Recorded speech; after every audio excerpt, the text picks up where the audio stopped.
Clear debtors का meaning. अब creditors कौन है, अब इसका रेसिप्रोकल कर दो कि हम अगर किसी को गुड्स बेचते हैं और वो पैसे नहीं देते तो वो हमारे बनते हैं डेटर्स, कस्टमर्स को बोलते हैं डेटर्स, बट वो कस्टमर जिनको क्रेडिट पे दिया। ऐसे हम भी तो किसी के डेटर हैं क्योंकि हमने भी गुड्स परचेज करनी है इस पे क्रेडिट। क्रेडिट वर्ड जो है ना यहाँ पे, जब हम नॉन कैश वर्ड यूज करते हैं बेटा अकाउंट्स में भी आप समझ जाओगे, नॉन कैश का जो मीनिंग है वो है क्रेडिट। जब हम किसी से, जैसे क्रेडिट कार्ड आपके लिए न्यू वर्ड नहीं है, सबको पता है क्रेडिट कार्ड, आपके पेरेंट्स के पास क्रेडिट कार्ड होगा जिसका मीनिंग है शॉपिंग करो और क्रेडिट कार्ड के थ्रू पेमेंट हो जाएगी, आपको कुछ पे नहीं करना पड़ा। मीन्स मैंने 60,000 का मोबाइल परचेज किया through my credit card, I didn't पे अ सिंगल रुपी, बट मुझे आज लैपटॉप मिल गया और लैपटॉप बेचने वाले को पैसे मिल गए, तो इट मीन्स मैंने क्रेडिट किससे लिया, बैंक से। तो उस दिन मेरे ऊपर क्या क्रेडिट होगी, एक लायबिलिटी। तो क्रेडिट वर्ड का मतलब होता है कि जब हम बिना पैसे दिए कोई सामान किसी को बेचते हैं या किसी से परचेज करते हैं तो हम उसको क्रेडिट ट्रांजैक्शन बोलते हैं। तो पूरे वर्ल्ड में दो तरह की ट्रांजैक्शन हैं, कैश ट्रांजैक्शन या क्रेडिट ट्रांजैक्शन। तो हम उसको लेमन वर्ड में बोल देते हैं बिना पैसे दिए, क्योंकि अभी आप लोग इतने ज़्यादा मैच्योर नहीं हो अकाउंट्स को लेके या नॉलेज नहीं है आपके पास, इसलिए मैं लेमन वर्ड यूज़ कर रहा हूँ। वंस यू गोट इट फिर हम क्रेडिट बोला करेंगे। अभी हम बोल रहे हैं बिना पैसे दिए, नॉन कैश। तो इसलिए जब हम कोई नॉन कैश कोई ट्रांजैक्शन करेंगे तो वहां पर दो तरह के पर्सन मिलेंगे, एक डेटर और एक क्रेडिटर। अब हमने सामान खरीदा है, गुड्स खरीदी है बिना पैसा दिए, तो वो पर्सन हमारा क्या बन जाएगा, क्रेडिटर।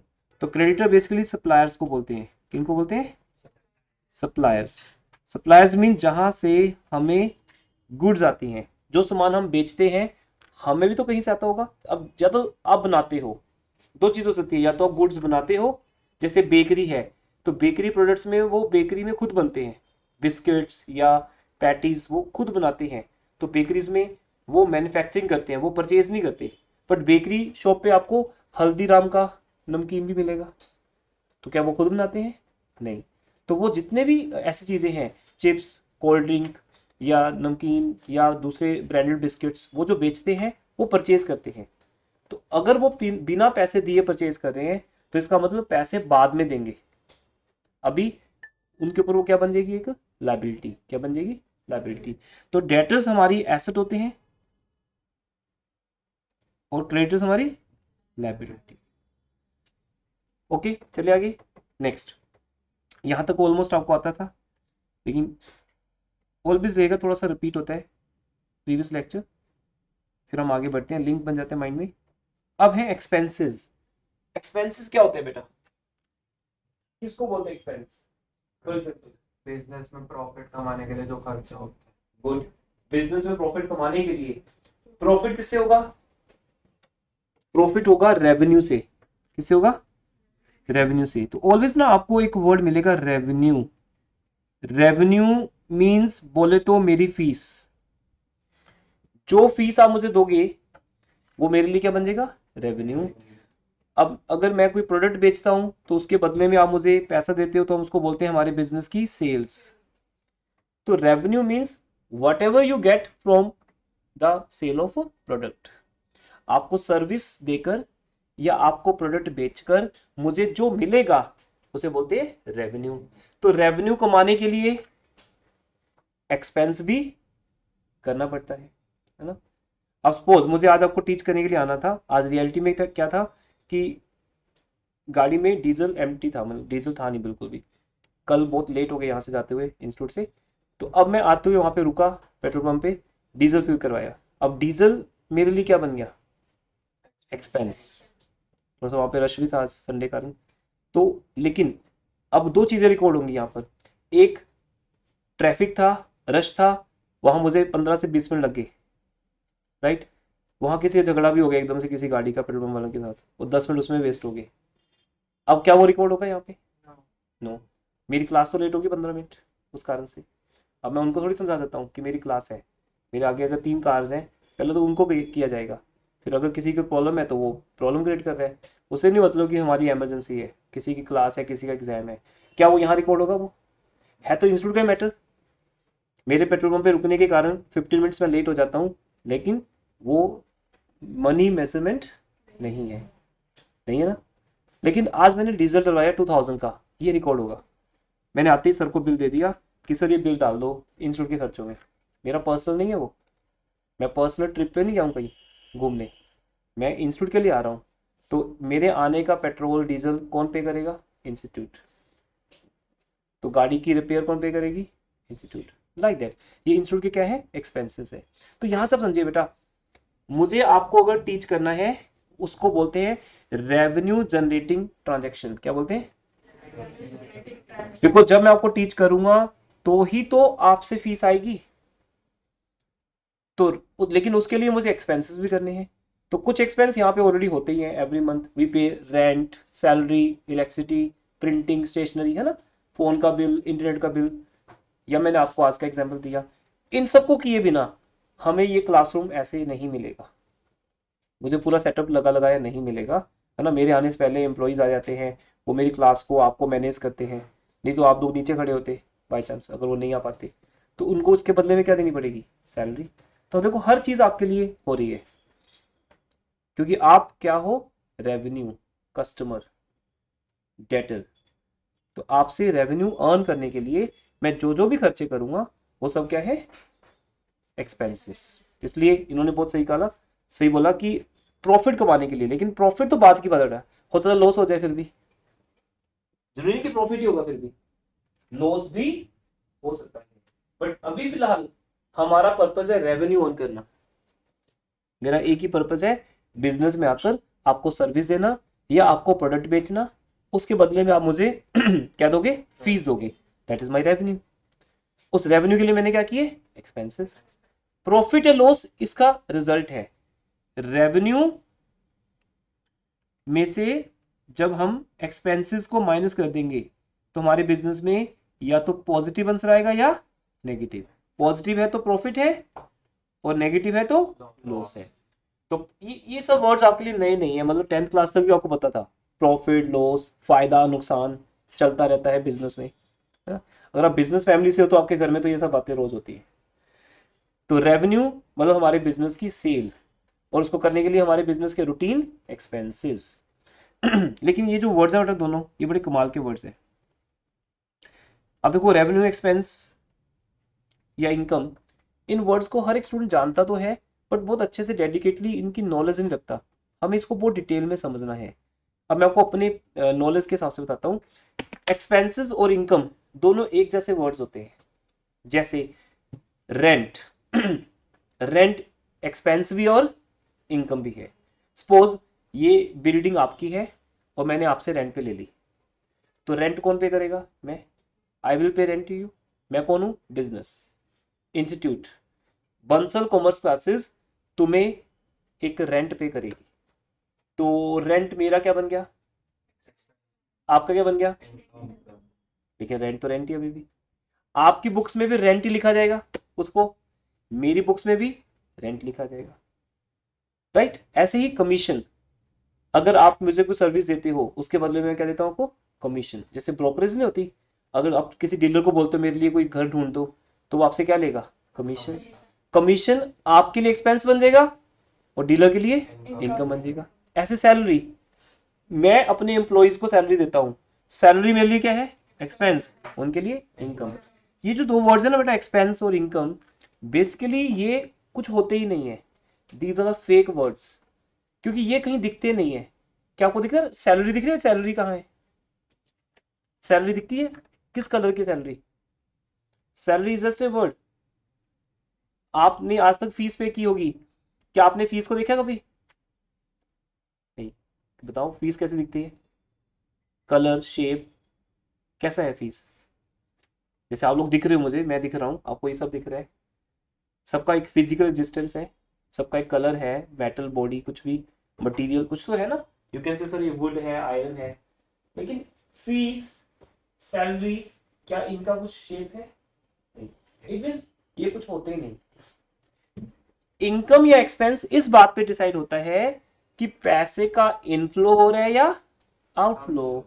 अगर पैसा आ रहा है तो वो क्या बन जाती है, इनकम। अगर पैसा जा रहा है तो expense। तो कुछ ना कुछ आर्ट आपके अंदर भी होगा, कोई स्पोर्ट्स, जैसे मैंने कल कहा था, कोई म्यूजिक, सिंगिंग, स्पोर्ट्स, कुछ तो आपके अंदर होगा। 10th क्लास तक कुछ तो आपके अंदर होगा, तो वो आप मुझे सिखा दो, तो फिर मैं आपको क्या पे करूंगा, फीस। और तो ठीक है, पहले फीस सेटल कर लेते हैं। मैं आपको सिंगिंग सिखाऊंगा और उसकी क्या कर लेते हैं, पहले फीस सेटल कर लेते हैं। तो वो फीस मैं जो आपको पे करूंगा वो मेरा क्या बन जाएगा, एक्सपेंस। तब आप मेरे टीचर बन जाओगे, मैं आपके घर पे आऊंगा सीखने के लिए वो चीज, आप मेरे घर आए हो सीखने। तो बेसिकली फीस इनकम भी और एक्सपेंस भी है। जिसे मिल रही है उसके लिए इनकम है, जो पे कर रहे हैं उसके लिए एक्सपेंस है। तो बेटा कैश का आना और कैश का जाना इस बात को डिसाइड करता है, याद रखिएगा। अदरवाइज वर्ड में कोई पहचान ही नहीं पाएगा कि इनकम है या एक्सपेंस है। अगर मैं ओनली वर्ड लिखता हूँ रेंट, रेंट क्या है आई डोंट नो, बट मैं रेंट पे कर रहा हूं, आई एम पेइंग। पे करने से मेरा जो कैश है वो माइनस हो रहा है, इसे हम क्या बोलते हैं, आउटफ्लो। आउटफ्लो। तो आप देखोगे कि आपके फ्रेंड्स के पास ये तो होगा कि एक्सपेंस, जैसे अभी आपको पता है एक्सपेंस, स्कूल में आपके हर फ्रेंड को पता होगा एक्सपेंस का मीनिंग क्या होता है, जस्ट जैसे रेवेन्यू जनरेटिंग एक्टिविटी, कोई भी पढ़ के याद कर सकता है। बट उसका जो रियल मीनिंग है वो ये है कि एक्सपेंस और income have no physical resistance, these are the fake words. ये हमारी आपस की एक लैंग्वेज है, बोलने का वे है। Actually fees, salary, electricity bill कुछ होता ही नहीं, रेंट कुछ होता ही नहीं। हम बोलते हैं हम पे कर रहे हैं तो बन जाता है एक्सपेंस, मिल रहा है तो इनकम। तो कैश के जाने को बोलते हैं आउटफ्लो, एक्सपेंस, और कैश के आने को इनकम। Yes, good. जहां कैश आ रहा है, मुझे रिसीव हो रहा है, what ever you can say, जो मेरी रिसीट्स हैं वो क्या बन जाती हैं, इनकम। तो इनकम हमेशा रिसीव होती है बेटा। हाँ, ये हो सकता है कि आज ना मिले कल मिल जाए, तो अगर आज मिली तो उसका नाम कैश है, और अगर मिलने का प्रॉमिस हो गया तो डेटर है। ऐसे ही अगर एक्सपेंस आज पे कर दिया तो हमारा कैश आज ही कम हो गया। अदरवाइज आपने बोला कि मैं कल दूंगा, तो आपके लिए वो पर्सन क्या बन गया, क्रेडिटर। या हम इसको बोलते हैं आउटस्टैंडिंग एक्सपेंसेस, क्या बोलते हैं, इस तरह से। तो ये सारे वर्ड्स अभी आपके सामने आने वाले हैं, मैं सिर्फ आपका बेस रेडी कर रहा हूं। आगे चलते हैं। अब आप इनको रीड कर सकते हो बेटा, एक्सपेंस इनकम में कोई डिफरेंस है, कुछ पॉइंट है।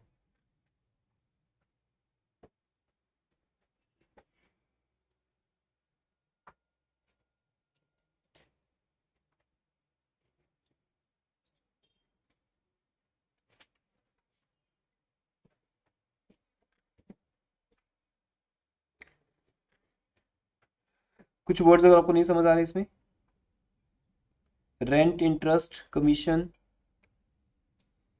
समझ दिख रहा है आपको स्क्रीन पे जो भी ऑनलाइन है उन सबको।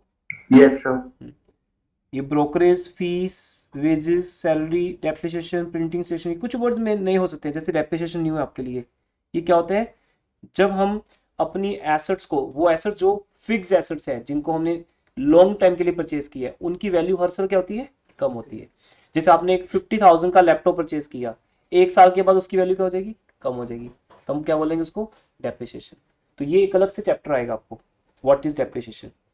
अभी फिलहाल के लिए आप ये मान सकते हो कि जितनी हमारी एसेट्स की वैल्यू कम होती है उनको यूज करने के कारण वो आपके लिए क्या बन जाता है, लॉस, एक्सपेंस। एक्सपेंस लॉस एक ही कैटेगरी में आ जाते हैं। बाकी तो नॉर्मल वर्ड्स हैं, आई थिंक, वो डोंट थिंक कि आपको बताने की जरूरत है। वेजेस, सैलरी, लेबर को जो हम पे करते हैं पर डे बेसिस पे, वो क्या है, वेजेस। आपके घर में पेंटर काम कर रहे हैं तो पेंटर को क्या दे रहे हो, वेजेस। आपके घर में जो मेड आ रही है वो सैलरी। मेड परमानेंट है, एवरी मंथ आती है, परमानेंटली आती है, उसको सैलरी बोलते हैं। लेकिन हम कभी कभी जब कारपेंटर पेंटर को बुलाते हैं, लेबर को बुलाते हैं डस्टिंग के लिए, तो वो क्या होती है, वेजेस। पर है तो दोनों पेमेंट ही। पर एक्चुअली वेजेस, सैलरी, फीस कभी देखी नहीं हमने। सिर्फ पहचान क्या हो रही है कि हम दे रहे हैं या ले रहे हैं। आप मेड को 2000 देते हो या उससे लेते हो 2000, तो एक्सपेंस है आपका। उस मेड के लिए क्या है, इनकम। तो वही सेम वर्ड्स में इनकम में यूज होंगी। बस इससे क्या होगा, it increase in the economic benefits. और इकोनॉमिक बेनिफिट्स का मतलब ये तो लैंग्वेज है ना जो हमें याद करनी है लिखने के लिए, बट इकोनॉमिक बेनिफिट का मतलब कैश, कैश आ रहा है या कैश जा रहा है। Well now you not good, feeling good? हाँ नहीं, कोई बात नहीं, अगर आपको लगता है ऐसा, बस दिमाग ही थोड़ा चाहिए। क्लियर है? उसके बाद लास्ट, डिस्काउंट इनकम कैसे हुई? नहीं कोई भी चीज इनकम एक्सपेंस के हिसाब से आपको ये देखना कि पैसा आ रहा है कि जा रहा है। Tell me. चलिए वापस आते हैं। डिस्काउंट बिजनेस किसी को दे रहे हैं, बिजनेस को मिल रहा है। सपोज मैं बिजनेस हूं, मेरा नेम है BCC, Bansal commerce classes, right. आपकी फीस है 35,000, राइट। तो लाओ 35,000 दो। आपने बोला सर हमें डिस्काउंट दे दो, ठीक है, मैंने आपको 2,000 का क्या दे दिया, डिस्काउंट। तो आप मुझे कितना पे करोगे? अब बताओ ये डिस्काउंट, अब मैं नहीं बोलूंगा, आपके अंदर से आंसर निकलेगा। अगर आपके अंदर से निकला तो इट मीन वो लॉजिक है। ये डिस्काउंट जो मैंने आपको दिया, इसको बोलते हैं डिस्काउंट गिवन। आगे जाके हम इसका नेम बदलेंगे, डिस्काउंट अलाउड करेंगे। अभी डिस्काउंट गिवन बोल सकते हो बिकॉज अभी आपको अकाउंट्स आती नहीं है। आगे जाके आपको क्या बोला जाएगा, डिस्काउंट अलाउड। ये बताओ मैंने जो आपको डिस्काउंट दिया, मेरे लिए वो क्या है, एक्सपेंस की इनकम? कैसे एक्सपेंस है? लेकिन मेरा मुझे कैश तो, मैंने कुछ कैश तो दिया नहीं। यस, मैंने इनको 2,000 डिस्काउंट जो दिया, इसका मीनिंग जो इनसे 35,000 आना था उसकी जगह पे कितना आ रहा है, मेरे 2,000 चले गए कि नहीं चले गए? नहीं, कितने अच्छे लगते आते हुए। अब चले गए ना, तो चले गए एक तरह से, दिखते नहीं है, पर जब ये मुझे फीस कम देंगे तो इट मीन मेरे ही वो पैसे हैं जो आपके पास रह गए। सिंपल। हो सकता है उस 2,000 रुपीज की पार्टी कर रहे हो कि सर आज संडे है, आज हम डिनर बाहर करेंगे, तो एक डिनर आउट में 2,000 खर्च हो जाएंगे आपके। अगर विद फैमिली जा रहे हो एक अच्छे रेस्टोरेंट में, तो लेके चलो 2,000 रुपीज का बिल आएगा आपका। तो बस वो मैंने करना था डिनर, वो आप कर रहे हो, मेरा कैश कम हो गया। तो कैश जाना भी एक्सपेंस है, कैश का कम आना भी एक्सपेंस है। ठीक है, क्लियर संघर्ष? यस। तो ये दो तरह से है, तो दैट्स वेरी गुड। आप इसी लेवल पे क्वेश्चन जब पूछ रहे हो, जब आप डाउट पूछोगे ना तो मजा आएगा, क्योंकि आपका डाउट आपके लिए इंपॉर्टेंट होगा और हमारे लिए वही एक वे होगा अपनी नॉलेज को आप तक पहुंचाने का। क्योंकि स्टैंडर्ड लेक्चर तो मैंने देना ही आज आपको, वो तो हम हर साल देते हैं, बट जो स्टूडेंट्स हैं उनके डाउट्स के हिसाब से लेक्चर चेंज होता है। Then really appreciate. आपके माइंड में कुछ भी चल रहा है, कुछ भी चल रहा है, आप पूछो सर आज संडे क्यों है, मैं उसका भी एक लॉजिक बताऊंगा, तो उसको भी अकाउंट से रिलेट करके बताऊंगा। मतलब आपका फालतू का डाउट भी मेरे लिए इंपॉर्टेंट है। बस आपको सोचना नहीं है कि पूछूं या ना पूछूं, आपको पूछना है, आपको डाउट पूछना है बस, वो मैं उसको एडजस्ट करूँ कैसे करना है। ठीक है, तो अकाउंट्स की क्लास में 1.5 घंटे में जो भी दिमाग में आए इमीडिएटली हैंड रेज कर लेना है। ये ना हो कि आपका हैंड इतना हैवी हो जाए कि वो कभी रेज ना हो पाए, ऐसी कोई हेजिटेशन नहीं है। अभी कोई बहुत बड़ी क्लास नहीं है, बट जुलाई तक हमारे बैचेस सब फुल हो जाते हैं, तो आप देखेंगे कि तब भी कोई दिक्कत नहीं है। मेरा मेरा पैशन आपको एक स्टूडेंट पे भी उतना मिलेगा, 100 पे उतना मिलेगा। बस आपको उस लेवल पे आना है, आपको उस लेवल पे लगे तो जो आपका डाउट है वो मेरे लिए ऑलवेज इंपॉर्टेंट रहेगा। हम पूरी क्लास को वही रोक देंगे जहां पर डाउट होता है, राइट। 1 मंथ 2 मंथ्स में आपको सब क्लियर हो जाएगा कि यहाँ का पैटर्न कैसा है। अब अगर डिस्काउंट रिसीव हुआ, किसको रिसीव हुआ, संघर्षण को, इसके लिए तो क्या बन गया, इनकम। जबकि इसको कुछ मिला नहीं है, बट इसका गया कम। इसके पॉकेट से कितने जाने थे, 35, गए कितने, इसको फायदा हो गया। तो फायदे को इनकम बोलते हैं। कुछ फायदे कैश में रियलाइज होते हैं, कुछ फायदे ऐसे होते हैं जिससे हमारा कैश बच जाता है, वही फायदा हो गया, राइट। अब मान लो आप स्टेयर से गिरे और डॉक्टर पास गए, डॉक्टर बोलते हैं नहीं नहीं कुछ नहीं हुआ, ऐसी स्वेलिंग है ठीक हो जाएगी, जस्ट रेस्ट करो, बच गया, फ्रैक्चर नहीं हुआ।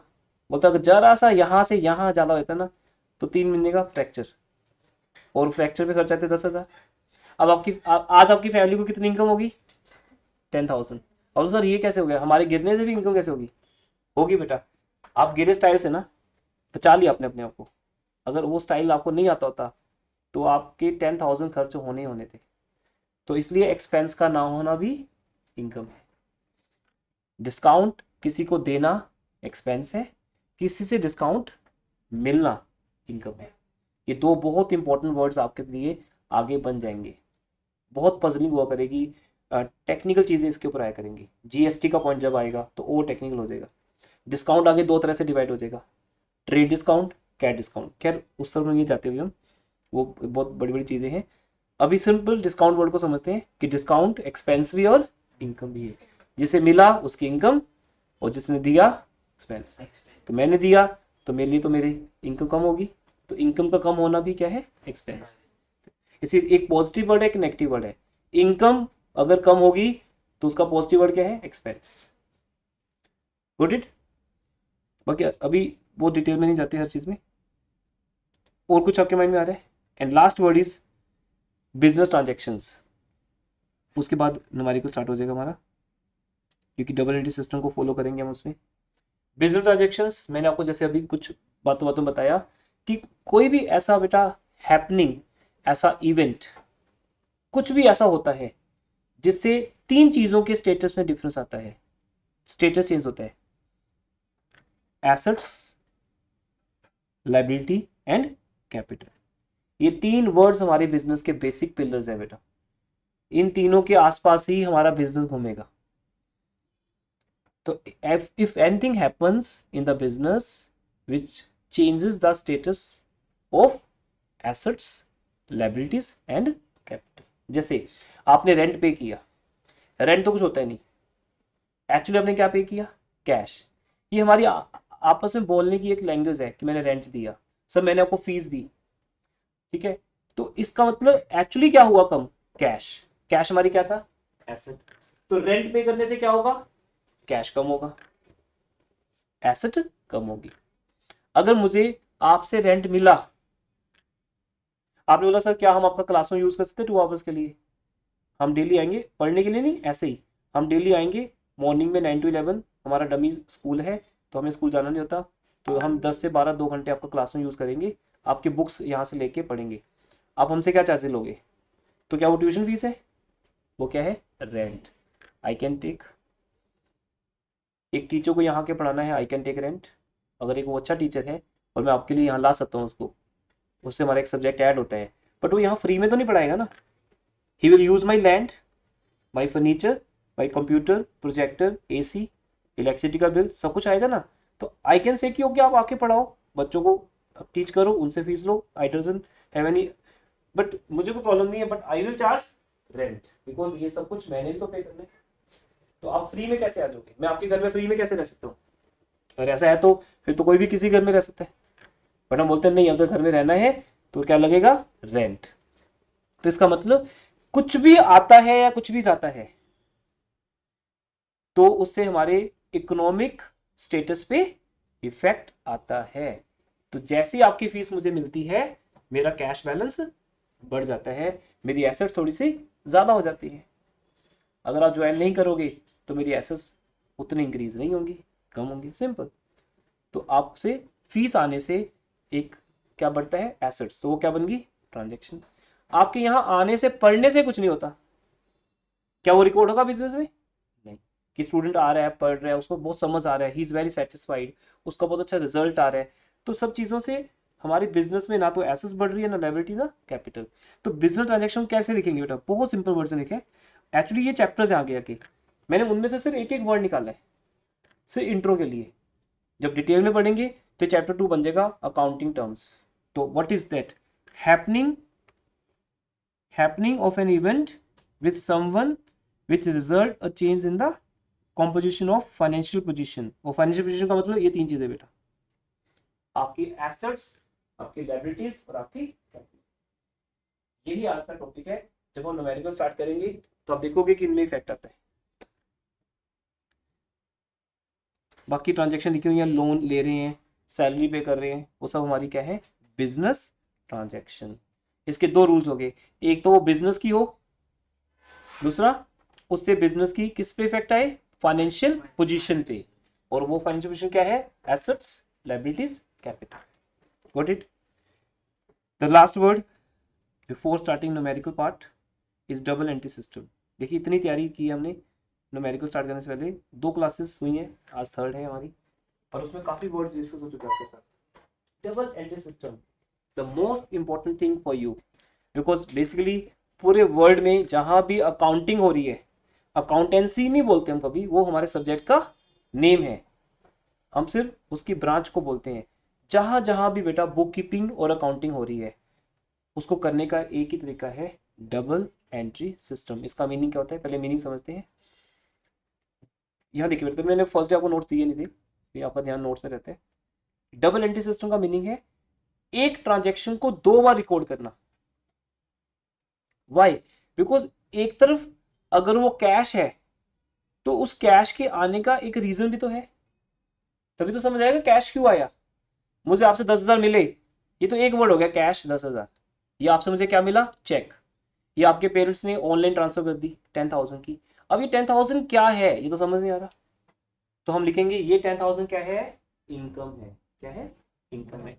तो जहां कैश रिकॉर्ड होगा उसके इक्वलेंट, इक्वल वैल्यू से क्या रिकॉर्ड होगी? इनकम। फॉर एग्जाम्पल, आप एक पेन परचेज करने जा रहे हो, वो पेन 20 रुपीज का है या 50 रुपीज का है, तो इसका मतलब यहां पे 2 चीजें रिकॉर्ड होंगी। आपके पास पेन आया 50 रुपीज का, इट मीन आपकी एक एसेट बढ़ गई, पेन भी मान लेते एक एसेट है, लेकिन आपका उतने से कैश क्या हो गया? कम हो गया। इट मीन डजंट मैटर, कुछ हुआ ही नहीं। सिर्फ जो कैश था, वो पहले वो कैश था, आज वो कैश क्या बन गया? पेन। अब इस पेन को बेच दो, पेन कम हो जाएगा, कैश इंक्रीज हो जाएगा। फिर आप इसकी बड़ी एग्जाम्पल लो, लैपटॉप। आपने ये एक लैपटॉप परचेज किया, it was not a pen, it was a laptop. 50,000 का आएगा लैपटॉप। तो फिर आपने एक लैपटॉप परचेज किया, वो 50,000 का था, तो क्या होगा बेटा? आपका कैश कम होगा और आपके पास एक एसेट इंक्रीज हो जाएगी। तो these are called business transactions, जिनसे एक तरफ हमारी एसेट्स कम हो रही है और दूसरी तरफ एक एसेट बढ़ रही है। बाकी किसी पे इफेक्ट नहीं आ रहा। No effect on liabilities, liability पे इफेक्ट आया? नो। क्या कैपिटल पे आया इफेक्ट? नो। सिर्फ क्या हुआ, एक एसेट बढ़ गई और एक एसेट कम होगी, इन दोनों को रिकॉर्ड किया जाएगा। एसेट का बढ़ना भी रिकॉर्ड किया जाएगा और एसेट का कम होना भी। That is called double entry system. यार इसी को पढ़ने के लिए आप आए हो यहाँ पे, और इसके लिए हमारे पास पूरा 1 साल है, 1 year. Because if any word I say in accounts, that is a double entry system. Note in +1, जब तक अकाउंट्स पढ़ोगे आप, +1 +2 BCom CA MBA, जहां भी तुम अकाउंट्स पढ़ोगे, तो मैं पूरे वर्ल्ड में, नोट की चंडीगढ़ की बात है, CBSE की बात है, ऑल ओवर वर्ल्ड में हम जब भी बुक कीपिंग या अकाउंटिंग करते हैं तो वो किस बेस पे करते हैं? Double entry system. अगर ये क्लास इंग्लैंड में हो रही है, ऑस्ट्रेलिया में हो रही है, तब भी सेम है। बोलने का वे डिफरेंट है, मैं और आप डिफरेंट है, ऑस्ट्रेलिया में वर्डिंग डिफरेंट है, लेकिन चीज यही है, यही नोट्स वहां पढ़ाए जाएंगे। राइट? लैंग्वेज डिफरेंट हो सकती है या वे ऑफ टॉकिंग डिफरेंस होता है, बट बात वो यही समझा रहे हैं। क्या समझा रहे हैं वो? कि double entry system means when 2 aspect of each transactions are recorded. क्या बोला मैंने? हाँ। इंपॉर्टेंट ये नहीं कि लिखा क्या हुआ है, वो तो याद हो जाएगा। इंपॉर्टेंट है कि जो मैं बोल रहा हूँ, क्या तुम उसको बोल के दिखा सकते हो? अगर बोल दिया तो लिख भी दिया, बिकॉज स्पेलिंग्स हमारी प्रॉब्लम नहीं है कि हाउ टू राइट। अगर हम बोल सकते हैं तो लिख भी सकते हैं। तो double entry system means it is that system where 2 aspects, 2 folds, 2 fold है, 2 folds of one transaction are recorded at same time. One aspect is debit and other is credit. Debit credit की बात हमारी next chapter से start होगी, जब हम बनाएंगे journal chapter. सबसे इंपॉर्टेंट चैप्टर जर्नल है बेटा, जिसको हम आपको 1 मंथ में करवाते हैं। जिसको जर्नल आता है उसे पूरी अकाउंट्स आती है, +1 की भी और +2 की भी। इसे सिखाना मेरा पैशन है आप सबको। और यहाँ पे 2 वर्ड यूज होंगे, डेबिट एंड क्रेडिट। और हम डबल एंट्री सिस्टम तो आज से यूज करना स्टार्ट कर देंगे। अब देखोगे चैप्टर कोई भी हो, मैं चैप्टर अकाउंटिंग क्वेश्चन स्टार्ट कर रहा हूँ, जर्नल भी कर सकते हैं सार्काज्म, बट अकाउंटिंग क्वेश्चन करना बेटर है, सो दैट आप अपने 5 वर्ड्स को समझ सको कि ये 5 वर्ड्स क्या थे। कौन से 5 वर्ड्स? ये 5 या 6 वर्ड्स, एसेट्स, लायबिलिटी, कैपिटल। और इन पे जो इफेक्ट आएगा वो ड्राइंग्स का आएगा या डेटर्स का, क्रेडिटर्स का, एक्सपेंस, इनकम, ये 5 वर्ड्स। क्लियर? हाँ जी, अब कुछ आपने पूछना है इफ एनीथिंग? और इसको हम बोलते हैं modern system of counting. Traditional system भी है बट हम यूज करते हैं मॉडर्न सिस्टम। वो सब आपको बाद में समझ आएगा जर्नल एंट्रीज में जाके कि 2 सिस्टम थे, ट्रेडिशनल एक मॉडर्न। मैं आपको दोनों सिखाऊंगा, थ्योरी में दोनों चाहिए होते हैं हमें, ट्रेडिशनल का नॉलेज भी और मॉडर्न का भी, बट हम फॉलो मॉडर्न ही करते हैं आज भी और नेक्स्ट ईयर भी। बाकी सब यहाँ पे लिखा हुआ है। और इसके बाद बेटा आपका चैप्टर 1 स्टार्ट होता है, जो हम अभी लिंक ऑन कर रहे हैं। मैं इन नोट्स को बाद में ओपन करूंगा। This your chapter 1। अगर आपके पास बुक है तो बुक में आपको चैप्टर 1 यही मिलेगा, ठीक है? फिर आप एक बार नोट ले लीजिए, ये बाइंडिंग है, बाइंडिंग में नेम है, अगर नेम नहीं लिखा तो नेम लिखिए, अब नोट्स में वापस कर दीजिए, जाते मिल जाएगा आपको। सो यहाँ से मैं एक न्यूमेरिकल पार्ट में एंटर कर रहा हूँ, आपकी बुक के पहले 5 चैप्टर्स को छोड़ रहा हूँ, and starting from chapter 6 accounting equation, तब ये समझ पाओगे अकाउंट्स को बेटर। ये मेरे लिए कोई बड़ी बात नहीं है, मैं कोई भी 2 क्लासेस में आपको ये चैप्टर करवा सकता हूँ, बट जब आप मैच्योरिटी लेवल पे होगे तब बात करेंगे। किसी को इमरजेंसी हो कि नहीं सर हमारे स्कूल में तो करवा दिए मैम ने, सर ने, और उसका तो मई में टेस्ट भी हो रहा है, तो आप मेरी मोबाइल ऐप पे जाएंगे, वहाँ आपको प्रीवियस ईयर का बैच मिलेगा 2022 के नाम से, बट उसके लिए आप पहले रिक्वेस्ट भेजोगे, हम आपको ऐड करेंगे उसमें, तब आपको पूरे लेक्चर शो होंगे। वहाँ आपको थ्योरी क्लासेस के नेम से एक फोल्डर मिलेगा, उसमें जाओगे चैप्टर 1 यही होगा, इसके 3 से 4 लेक्चर्स हैं, यू कैन लिसन, जितना समझ आते हैं आप समझ सकते हो अगर कोई इमरजेंसी है तो, अदरवाइज जून तक तो करवाई देंगे आपको। मई में कोई यूनिट टेस्ट स्कूल का आ रहा है तो मेरे को बता देना, मैं यहाँ आपकी क्लास में भी करवा दूंगा, रिकॉर्डिंग भी आपके लिए अवेलेबल है।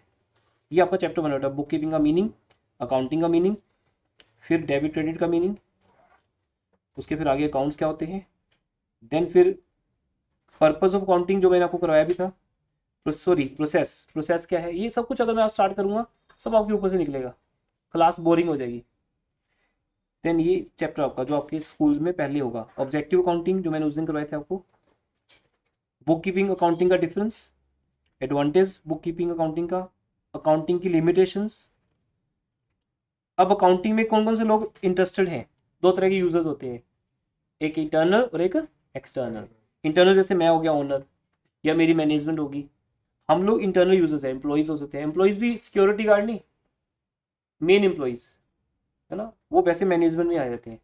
तो कुछ एम्प्लॉइज है जिनको हम अपने अकाउंट्स का चार्ज नहीं देते, वो हमारे अकाउंट्स को नहीं देख सकते, मेरे इंस्टीट्यूट का ऑफिस बॉय जो है वो नहीं देख सकता कि अकाउंट्स में क्या हो रहा है, सिक्योरिटी गार्ड नहीं देख सकता कुछ एक, ऐसे आपको बाकी सभी काम मिलेंगे external, creditors, debtors, bank, government, ये सब एजेंसीज है। मैं आपको कहा था ना कि बिजनेस में हमें कई एजेंसीज के साथ लिंक रखना पड़ता है, मैं अकेला सब कुछ नहीं हो सकता, तो इसलिए कुछ एक्सटर्नल है कुछ इंटरनल है।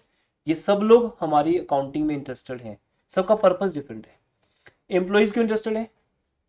एम्प्लॉइज को एक ही काम करना होता है, अपनी सैलरी बढ़ानी होती है, तो बोलते हैं सर आपको प्रॉफिट ज़्यादा हो रहा है तुम्हारी सैलरी इंक्रीज कर दो, तो एम्प्लॉइज की सैलरी प्रॉफिट बेस इंक्रीज होती है। बिजनेस की जब भी ग्रोथ होगी एम्प्लॉइज की सैलरी इंक्रीज करनी पड़ेगी, क्योंकि उनका एक बहुत बड़ा कॉन्ट्रीब्यूशन है बिजनेस की ग्रोथ में। ये सब बातें हम बाद में करेंगे। फिर अकाउंटिंग इंफॉर्मेशन की फीचर्स होती है कुछ, कि हमारी अकाउंटिंग इंफॉर्मेशन क्या हो। एक फीचर आपको आती है मनी मेजरमेंट, कोई भी अकाउंटिंग इंफॉर्मेशन तब रिकॉर्ड की जाएगी, कोई भी इंफॉर्मेशन तब रिकॉर्ड की जाएगी जब रिलेटेड टू मनी, बट वो बहुत कुछ है इसके अंदर, थोरली है बेटा। ये जो चैप्टर 1 है ना, ये आपके लाइफ लॉन्ग चैप्टर है, मतलब पूरी लाइफ के लिए पढ़ना है आपको, ये चैप्टर दोबारा नहीं आएगा कहीं भी, बट इसी में से क्वेश्चन पुट किया जाता है in your entrance exams, interviews. अब ये आपका बेसिक नॉलेज है, जैसे जैसे आज आप इंग्लिश में जितने भी अच्छे हो, लेकिन आपका बेसिक नॉलेज तो वही है ना, जो आपने ग्रामर, टेंसेज या अल्फ़ाबेट्स को सीखने में रखा, वही आपकी आज की डेट में। तो वो जो चीज़ थी वो दोबारा तो आई नहीं, जो आपने नर्सरी क्लासेस में सीखा। 10th क्लास में भी इंग्लिश लिख रहे हैं, लेकिन इंग्लिश वही लिख रहे हैं जो हमने पहले सीखी है। तो हमारा ये वो बेसिक चैप्टर है, जितना लेट करोगे उतना ज़्यादा समझ आएगा। पहले एडवांस में करना तो रिकॉर्डिंग से कर सकते हो, ये सब चलेगा बेटा। फिर डिफरेंसेस आएंगे, बस ये आपका चैप्टर 1 है। फिर उसके बाद हम जर्नल चैप्टर स्टार्ट करेंगे यहाँ। बाकी चैप्टर थ्योरी में आपको अलग से मिलेंगे। Chapter 2 basic accounting terms, chapter 3 accounting principles, सब आपको मिलेंगे। आपको नोट्स प्रॉपर मिलते हैं, तो इसलिए आपको कभी भी बुक्स में से याद नहीं करना पड़ता। हाँ, बुक्स में से आप थोड़ी रीड जरूर करो, कोई भी कंसेप्ट एक एक वर्ड रीड करो, जहाँ डाउट हो वो लेके आओगे आप। बुक हम साथ में फॉलो करेंगे। उस बुक का पूरा पीडीएफ यहाँ आ जाएगा।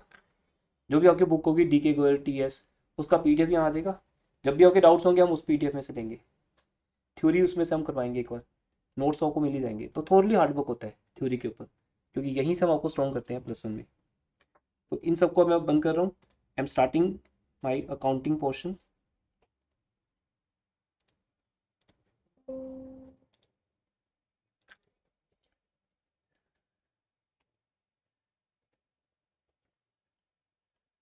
इसको हम बोलते हैं aspects of accounting, AOA।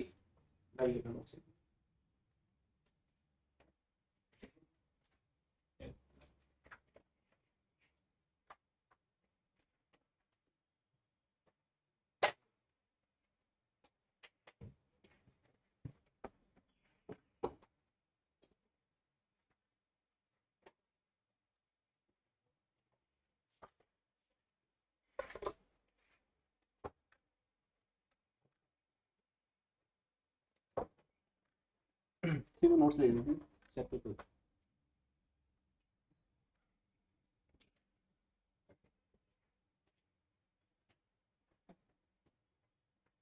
As per DK Goyal book या एज पर टीएस बुक, हर बुक का सीक्वेंस डिफरेंट है। कुछ बुक्स ने क्या किया हुआ है कि जैसे फर्स्ट 2 चैप्टर से एक चैप्टर बना दिया उसका, तो उनका सीक्वेंस कम हो गया। डीके में सीक्वेंस ज़्यादा है, क्योंकि उन्होंने हर एक चैप्टर को बहुत डिटेल में लिखा है। तो वहाँ पे आपको 6 चैप्टर मिलेगा ये अकाउंटिंग क्वेश्चन। ओके, तो इस चैप्टर को मैं यहाँ से स्टार्ट कर रहा हूँ और इस रिकॉर्डिंग को यहीं पे ओवर कर रहा हूँ। इसके बाद एक न्यू रिकॉर्डिंग स्टार्ट करते हैं। ऐप के अंदर ऐसे बनता है, जैसे आज का लेक्चर होगा 3.1, फिर 3.2,